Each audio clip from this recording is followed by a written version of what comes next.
আমি এই মুহূর্তে উপস্থিত আছি যে পদ্মা সেতুতে। জর্জিয়া থেকে আমি যাচ্ছি নাওয়া ঢাকা রোড এয়ারপোর্ট থেকে। আল্লাহর নাম করে করলাম আমার রাইট শেয়ার। এই হচ্ছে যে পদ্মা সেতু। তো আমার জীবনে ইচ্ছা ছিল যে আমি একদিন ইনশাআল্লাহ বাইক নিয়ে পদ্মা সেতুতে ঘুরবো।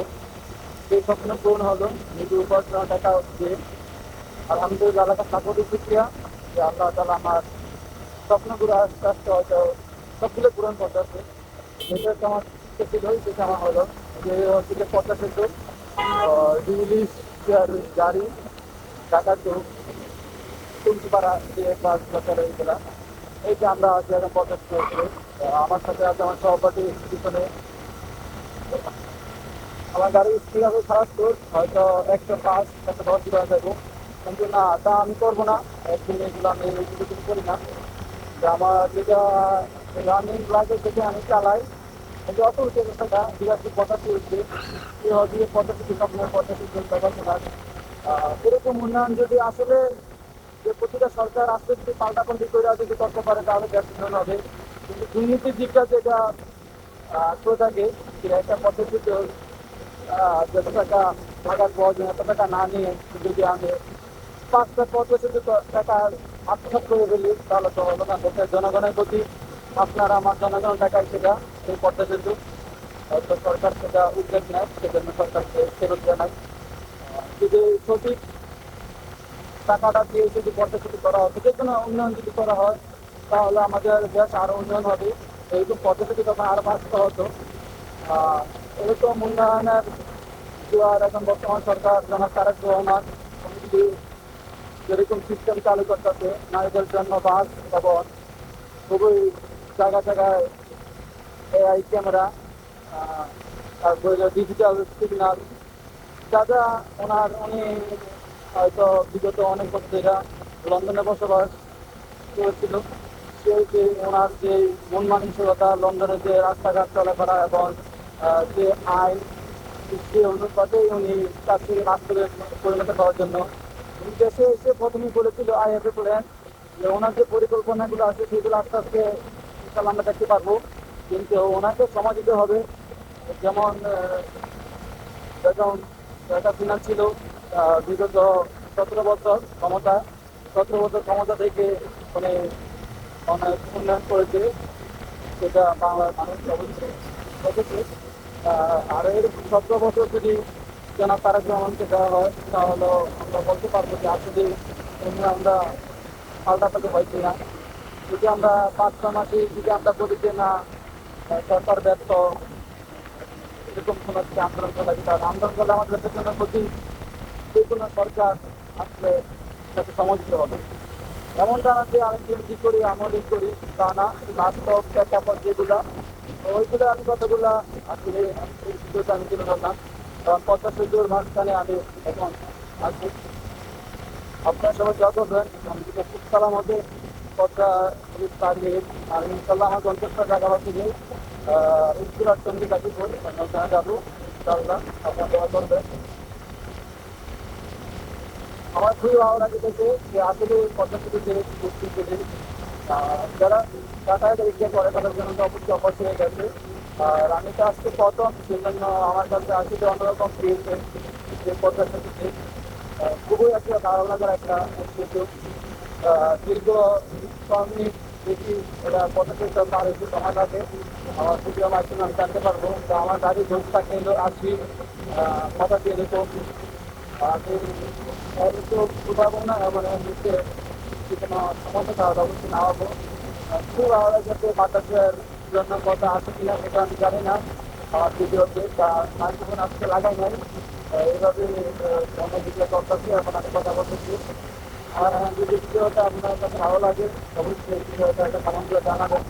আর যদি আমার কথাবার্তা যদি কোনো ভুল কাজ থাকে আর অবশ্যই সরকার নিয়ে কথা বলেছি, অবশ্যই কোনো কারো পক্ষে কারো বিপক্ষে এই কাছে কথা যদি সেরকম কোনো কথা থেকে থাকে অবশ্যই আমাকে বলতে থাকবেন, সমাজ দিকেই থাকবেন সবাই। কারণ মানুষ বলতে ভুল এটা প্রত্যেকটা মানুষই জানে, তারা ভুল করে না। আর আমিও ব্যবস্থা না যে আমি ভুল করবো না। আর কতটা কথা এক্সপার্ট না, যে আমি কথা করতে অপেক্ষা করবো। আমি জাস্ট অফিসের উপরে যাচ্ছিলাম, সেই জন্য মনে হয় যে একটা ভিডিও বানাবো। এই জন্য আমি একটা ভিডিও বানালাম যে আসলে বর্তমানে সব কিছু কিছুই দেখতে ভালো লাগে এবং যাতায়াত করতে সেটা আনন্দ অন্যরকম উপভোগ করতে লাগে। আমি কত সকালে যাচ্ছিলাম, আমি এই গত থেকে দুপুরে যাচ্ছিলাম, তখন আমি বিয়ে করতে পারি নাই, কারণ তখন আমি কলেজকে মাঝখানে দাঁড়িয়ে কিছু ছবি তুলেছিলাম সেটি ছবি লিখে দেওয়ার জন্য। সেই জন্য তখন ফুল বিয়ে করতে পারি নাই। আজকে আবার চিন্তা করলাম যে যাওয়ার সময় কোনো ছবি যাবো না, কিন্তু সোজা চলে যাবো ভিডিও চালিয়ে। সেই জন্য ফুলগুলোতে থেকে আমি পঞ্চাশ ভিডিও করতে চলে আসলাম, কিন্তু খুবই সুন্দর লাগলো। আমার মনে হয় যে আমাদের যে দাগটা আছে এই দাগটার এই পাশে মনে হয় মোটর সাইকেলের জন্য ল্যান্ড করা, আর ওই পাশে যে দুইটা ওইটা মনে হয় বাসের জন্য। খুবই সুন্দর কিছু সিস্টেম এটা মনে হয়।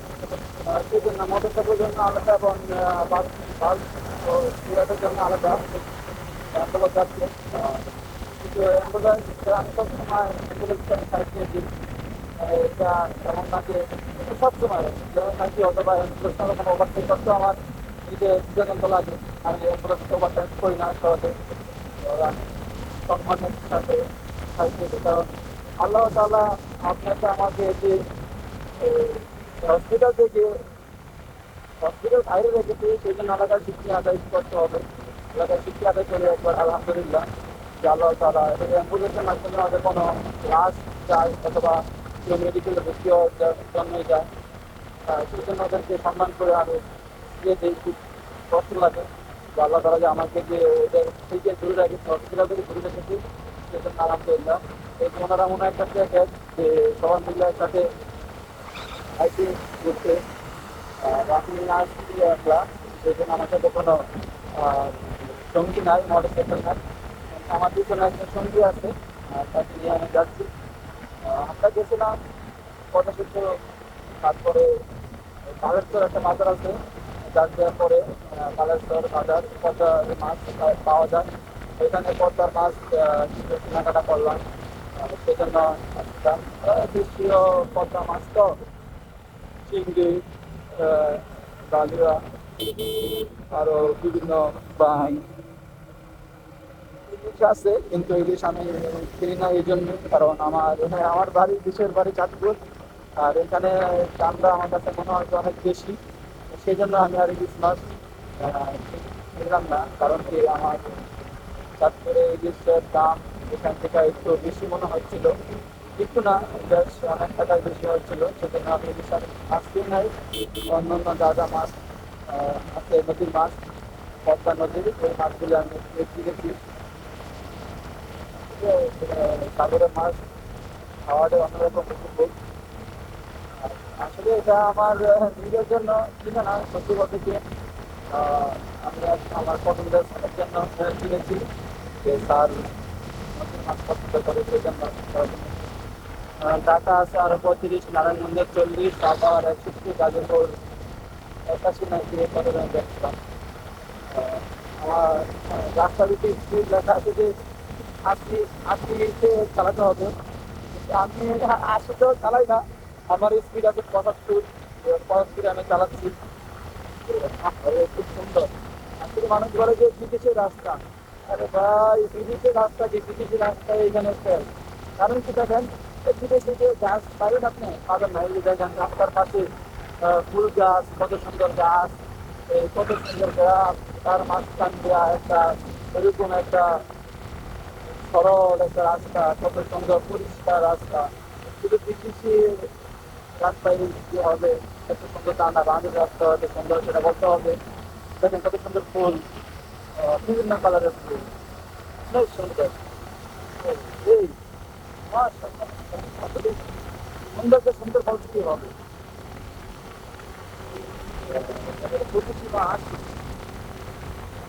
ও এই very beautiful, very beautiful, চমৎকার। না বেশিক্ষণ ভিডিও করবো না, কারণ আমার ফোনে চার্জ নাই। সারাদিন ঘোরাঘুরি করেছিলাম, ভিডিও করেছিলাম, সেজন্য ফোনে বেশি চার্জ নাই। ফোনও বন্ধ হয়ে যেতে পারে, আর আমি কখনো ফোন বন্ধ করি না। তার আগে নিজেই ফোন বন্ধ করে ফেলি, যে ফোন বন্ধ হয়ে যাবো কাজের জন্য, সেটা আমি করি না। আমি নিচের দিকেই ফোনটা বন্ধ করে ফেলি, তো 10% অথবা 15% চলে আসলে। যে খুবই সুন্দর একটা রাস্তা, খুব ভালো লেগেছে আমাদের রাস্তা ভ্রমণ করতে গেলে। আমার বাড়িটা যদি এই দিকে হয়তো, তবে আমি তো আমার বাড়ি হয়তো চাঁদপুর, আমি যখন চন্দ্রীর দিকে চাঁদপুরে যাই চট্টগ্রাম রোডে, তো হ্যাঁ ওই দিকটা রাস্তাটা ভালো। যে চাঁদপুর তো ঢাকার সিটির ভিতরে, তারপরে হলো নারায়ণগঞ্জ, কাশপুর, সদরঘাট, ওইখানকার মেলা, সদরঘাট নানছড়ি, মোটরসাইকেল দিয়ে যাইতে হলে তো যাইতে হবে যে গুলিস্তান, তারপর থেকে যাত্রাবাড়ি, ওইখান দিয়ে একটা পরিবেশ খুবই থাকে। এই রাস্তা গাড়িতে চলতেই আছে গাড়ি। ওর যে আমার সামনে চলে যাচ্ছে তার মোটরসাইকেল, হয়তো টান 100 প্লাস হবে। আমি 100 প্লাস যে চালাতে পারি না এমনটা না, আমি 110 পর্যন্ত চালাতে পারি, কিন্তু আমি চাইতে মারলেও সেটা না পারার দাম করে থাকি। আমার কোনো প্রয়োজন নেই, অথবা কোনো হয়তো ইচ্ছেও নেই যে আমি 100 প্লাস উঠাবো। একবার উঠেছিলাম, যাওয়ার সময় উঠেছিলাম 111 নাকি মেবি 12 উঠেছিলাম যাওয়ার পথে। এখন যেহেতু ভিডিও করতে আসি, সেই জন্য আমি এখন আর টানছিলাম না ধরে, হাসি চালাচ্ছি।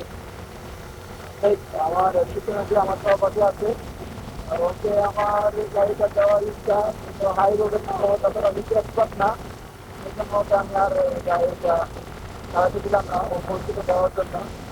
তো কিভাবে কি একটা ভুলের জন্য তো সারা জীবনের কান্না, তো কিছু কিছু হয়ে যায়, সেটা বলা যায় না। হঠাৎ করে বিদ্যুৎ গাড়ি মারা দিল, অথবা গাড়ি এইসব রোডে যদি আবার 70-80 নিচে গাড়ি চালানো হয়, তো আবার বড় বিপদ। কারণ পিছন থেকে কোনো গাড়ি আসলে সেটা অবশ্যই লাগিয়ে দিতে পারে, অথবা বাড়ি দিয়ে চলে যাবে। কারণ এইসব হাই রোডে 70 এমনকি 80 চালাতে হবে আপনাকে। রোডের ভিতরে লেখাই আছে যে আপনার 80, তার মানে মোটর সাইকেল তো আপনার 90-100 চালানোটা কোনো ব্যাপার না। তারপরও কিন্তু যে এর নিচে চালায় তারও তো খুবই মুশকিল।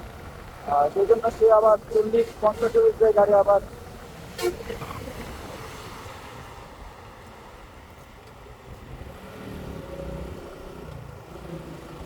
হ্যাঁ আল্লাহ তাআলা করেছেন। আমি বলতে বলতে আমার সামনে দিয়ে এসেছেন, আমি চারটি চলে গেল একটা গাড়ি। ওর গতি ছিল প্রায় 105-10 একটা গাড়ি। এটা যদি এখনই আমার পিছনে ওর পিক আপ সামনে বাস যেটা আসছে এটা না দিত, মানে পিছনে বাস আমাদেরকে একবারে চাপা দিয়ে খারাপ হয়ে যেত। আমি নিজেই কন্ট্রোল থেকে করে গেছিলাম। আল্লাহ ভরসা, আল্লাহ তাআলা, আল্লাহর নামে সবসময় আমি গাড়ি চালাই। গাড়ি থেকে যখন নিয়ে নিই তখনই আল্লাহ খুশি আদায় করি, আলহামদুলিল্লাহ আল্লাহ জানাই। এটা একটু ঝামেলা, এটা যারা প্রত্যেকটা কাজের বেলায় বন্ধু কাজের শেষে আলহামদুলিল্লাহ বলে শেষ করে দেয়, আল্লাহ তাআলা খুশি হয়। তো আমাদের প্রতিটাই চলাফেরা যদি আল্লাহ তাআলার জন্য হয়, তাহলে কিন্তু আল্লাহ তাআলা দিয়ে যদি আপনি খুশি হতে পারেন, তাহলে আপনার মতন লাকি মানুষ আর কেউ হতে পারে কিনা সেটা তো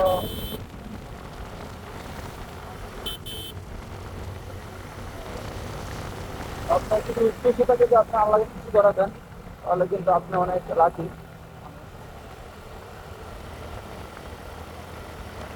এর মাঝখান দিয়ে আমি ভিডিও মাঝখান দিয়ে আমি লক্ষ্মীকাজগুলো তো দৃশ্য নিলাম, লেকিন ক্লাসের জন্য একদম দেখেছিলাম না, আমি খেয়াল করি নাই।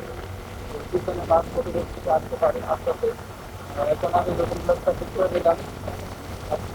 ও ভেরি ভেরি খুবই চমৎকার একটা রাস্তা, খুবই চমৎকার। আপনাদের কাছে কেমন লাগে অবশ্যই অবশ্যই কমেন্ট করে জানাবেন। দল মত নির্বিশেষে কোনো দল অথবা কোনো কে করেছে, বিএনপি করলো নাকি আওয়ামী লীগ করলো, জামাত করলো, ওই দল নির্বিশেষে রাস্তাটা কেমন হচ্ছে, রাস্তাটা পরিবেশ কেমন, সেটা আপনি অবশ্যই কমেন্টে জানাবেন। যে আমার হয় না যে কেউ একটা লং টাইম থেকে দেখবে আমার খুবই ভালো লাগতেছিল, খুবই ভালো লাগতেছে এই রাস্তাটা। সেজন্য আমি ভিডিও করতাম। আমার গাড়ির দাম অত 95 চলে যাচ্ছে। আমি চাচ্ছি না 95 যাচ্ছে, তারপরেও রাস্তা ফাঁকা, পুরাই রাস্তা ফাঁকা। আমি যদি এখন গাড়ি যদি না থামে, আর আমার নিজের জন্য বিপদ, কারণ সেখান থেকে আমার গাড়ি গাড়ি দিবি, এটাই স্বাভাবিক। সেই জন্য আর একটা কথা সবাইকে বলে দিই যে আপনি রাস্তা ফাঁকা হলে যে আপনি 100 উঠাবেন এমনটা না। কারণ কি আপনি 100 উঠানোর পরে যদি আপনি গাড়ি কন্ট্রোল রাখতে পারবেন কিনা, এটা হচ্ছে যে আপনার ইম্পর্টেন্ট একটা দিক। যে সবাই কিন্তু গাড়ি টানতে পারে, 105, 10, 120 উঠানোটা কোনো এটা কোনো ফ্যাক্ট না। ফ্যাক্ট হচ্ছে যে আপনি গাড়িটা কতটুকু কন্ট্রোল করতে পারবেন। আপনার যা রাস্তা দিচ্ছে, হঠাৎ করে একটা কুকুর, হঠাৎ করে একটা বাচ্চা, হঠাৎ করে একটা গাড়ি আপনার চাপতে পারে, হঠাৎ করে একটা গাড়ির সামনে ব্রেক করতে পারে। কিন্তু আপনি ওইটাকে কীভাবে মোকাবেলা করতে পারবেন, এটাকে কীভাবে আপনি কন্ট্রোল রাখতে পারবেন, ওইটা হচ্ছে যে আপনার অভিজ্ঞতা ড্রাইভার। আর ওইটাকে বলা হয় আসলে মূলত ভালো ড্রাইভার। আর আপনার যতটুকুই পারবেন কন্ট্রোল করতে, একটু ভালো সুস্থ রাখতে পারলে 100 বা, কারণ রাস্তা ফাঁকা থাকে যে আপনি টানবেন এমনটা কখনো ভুল করবেন না। আহ, তাই বেসরকারি একটা আমার দরকার হচ্ছে যে বেসরকারি আসলে এখন সার্ভিসিং এর দিক দিয়ে কোনো সমস্যা হয় না। এটা তো আমার গাড়ি প্রায় 9,000 কিলো, 9,000 কিলো হয় না কেন, 8,900 চালাচ্ছি। তো এর মধ্যে আমার কোনো মেজর অথবা কোনো সার্ভিস প্রবলেম সমস্যা হয় না। এটা আপনি দিক দিয়ে দেখান, করে এবং বলতে সমস্যা হয় না। সমস্যা যেটা আমার কাছে ভালো লাগে না। আর সেটা কাছে দেখেন হয়তো অবশ্যই যারা শিক্ষার ব্যাপারে বলবেন যে আপনার শিক্ষা শিক্ষিত যাচ্ছে না, খুবই গরম হয়, খুবই অনেক গাড়ি অনেক গরম হয়ে যায় বিস্তারে, সালটা শিক্ষা গাড়ি শিক্ষা খুবই গরম হয়, সেটা আমাদের ভালো হয় না। এই দিকটাই শুধু বিস্তারের খারাপ। আর বাকি যাই বলেন, ব্রেক ব্রেক কন্ট্রোল দিক দিয়ে, তারপরে তো মাইলেজের দিক দিয়ে চিন্তা আছে। এটা এক এক গাড়ি এক এক সব কিছু যে একসাথে হবে এমনটাও না। শুধু একটু গাড়ি যেমন ইয়ামা ইয়ামা গাড়ি আমি বলতে গেলে যে ইয়ামা গাড়ি আমাকে আমার ড্রাইভিং সাইডটা আমার পছন্দ না, যে ড্রাইভিং কন্ট্রোলটা ওটা কতটা জানা ইচ্ছার মতো না, কার্যকর কতটা ভালো না। কিন্তু নিজের ঠান্ডাটাকে ভালো, মাইলেজ তো হ্যাঁ দেয় ভালো, মাইলেজ তো ভালো দেয়। তো আমি আমার অভিজ্ঞতা বললাম, সবার অভিজ্ঞতা দেওয়া হবে এমনটাও না। আমি তো সবচেয়ে ভালো লাগে জানেন, এই যে দুইটা রাস্তার মাঝখান যে ফুলগুলা, ফুলগুলা দেখতে খুবই ভালো লাগছে আমার কাছে।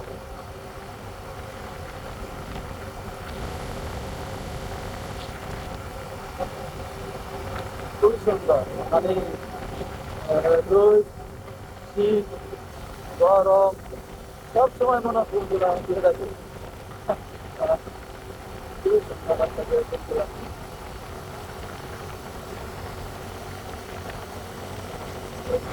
এটা হচ্ছে ট্রেনের রাস্তা। ট্রেনের রাস্তা রাস্তার বন্ধু আমার রাস্তা। আমি এত দূরে আইছি, শ্রমিক থেকে যে আমি আইছি 50 দিকে। আমার বড় ভাই, বয়স আমার বড় ভাই, দুটাই বয়স্ক ভাই বলি, আবার ভাইকেই বয়স বলি। সে আমাকে কল দিছিল যে যাবে কোথায়। তা আমি বললাম যে আমি আইছি 50 থেকে পাহাড়িয়া আসলাম। তো এখানে গেলা অনেক রাত কথা বলতে গিয়ে এত পছন্দ করে না যে এত দূরে ঘুরতে আসছি অথবা গাড়ি নিয়ে এত দূরে যাই, এত লং ওই জায়গা ট্রেনে চালায়, মানে 5 রাতে করে পাঁচই পাবলিক মনে চালাচ্ছে। মানে কি একটা অবস্থা বলবো। এইগুলা মানুষগুলা যে এমন কোনো মানুষ নাই যে ওদেরকে বকা দেবে না। মুরব্বীরা তো আরো বেশি। আমি মুরব্বীরা কি বলে আমি বলি, কারণ আমি তো মাঝে মাঝে আহ, শুনি যে মুরব্বীরা বলে যে এই যে ওটা মসজিদের কাজ কাজে দিয়ে গেছে ওদের জন্য তা বেরোব না, আর এরকম কথা বলে। আসলে কি দরকার আছে থেকে যাওয়ার কোনো মানি আছে? তাদের মতন একটা তার পায়ে একটা লাগা যায় সাউন্ড, তারপরে তো লাগা আবার তাতে একটা চলতে গাড়ি আমার সুন্দর 87 90 টাকা 100 টাকা ওটা নেই ওনাদের সব যাত্রীরা তলা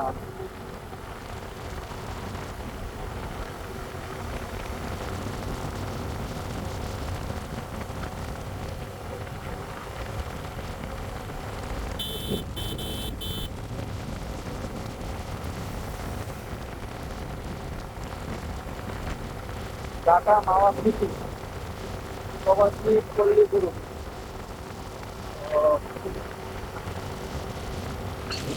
আর এই আকাশ তো মেঘমানাটা দেখা যাচ্ছে।